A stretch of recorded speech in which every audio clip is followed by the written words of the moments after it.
Terima kasih pemirsa, Anda masih bersama kami menyaksikan One on the Spot. Langsung saja ke Pak Menteri. Pak, kita tinggalkan Pak ya, yang agak sedikit mungkin berat-berat. Kalau ditanya bisa masuk ke Kabinet Merah Putih Pak. Kabinet Merah Putih sekarang, tapi Indonesia Maju sebelumnya juga Bapak juga dipanggil oleh Presiden Joko Widodo. Ceritanya bagaimana Pak? Highlight ceritanya mungkin. Saya sama sekali nggak tahu ya. Dan saya tidak pernah bermimpi atau memikirkan itu. Ya. Saya waktu itu kan tidak terpilih lagi menjadi anggota DPR untuk 2024-2029. Ya. Tiba-tiba di akhir masa jabatan, saya diminta untuk membantu Bapak Presiden Jokowi. Saya tidak tahu pertimbangannya apa. Tapi tentu partai memberi ruang.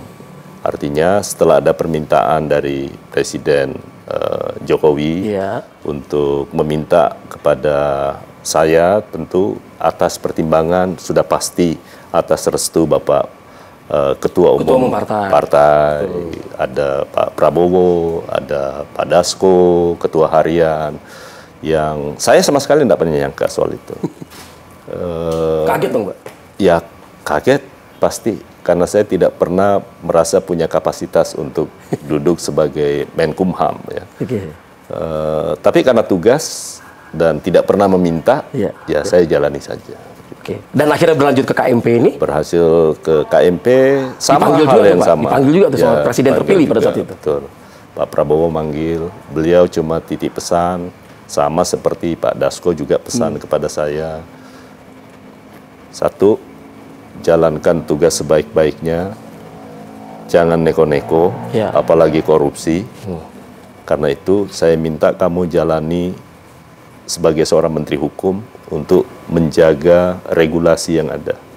Lakukan semua perbaikan, identifikasi semua masalah, mana regulasi yang saling tumpang tindih, buat rekomendasi. Dan alhamdulillah tanggal 16 kemarin tugas yang beliau berikan kepada saya, saya sudah akan menyampaikan kepada Presiden terkait dengan regulasi yang saling tumpang tindih. Nanti kami akan menunggu beliau pulang dari Kairo. Kemudian kami akan sampaikan menyangkut itu. Nah, untuk menjangkau keberhasilan itu sebagaimana yang sudah tentunya Pak Menteri janjikan ya di hadapan Presiden Prabowo Subianto juga, selain profesionalisme Pak Menteri, tentu kan juga ada sosok-sosok ya yang menginspirasi, yang memberikan wejangan, dukungan, topang. Ini siapa Pak orang-orang ini?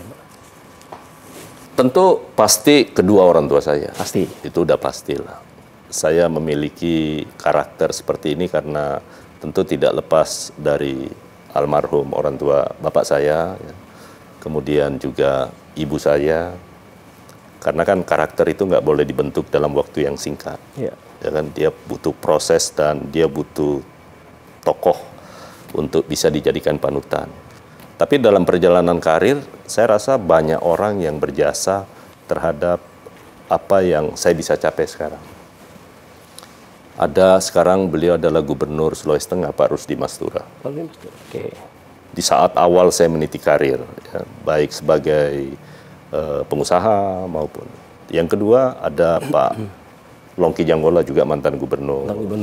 Beliau lah yang memberi kesempatan saya untuk bergabung di Partai Gerindra dan bisa terpilih 2014.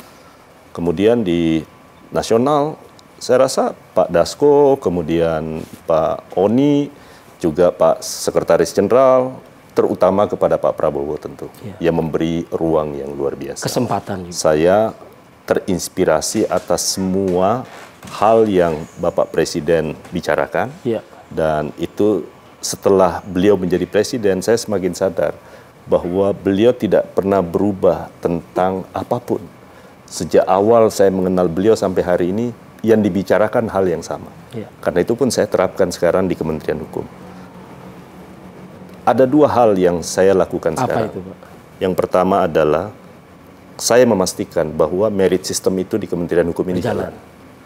Yang kedua, upaya untuk meningkatkan pelayanan, saya melakukan transformasi untuk layanan digital. Karena itu, kalau ini bisa berlangsung, saya yakin dan percaya seluruh layanan di Kementerian Hukum sudah berbasis digital, maka pesan Presiden untuk tidak terjerat dalam tindak pidana korupsi harusnya semakin kecil. Itu langkah konkretnya. Baik.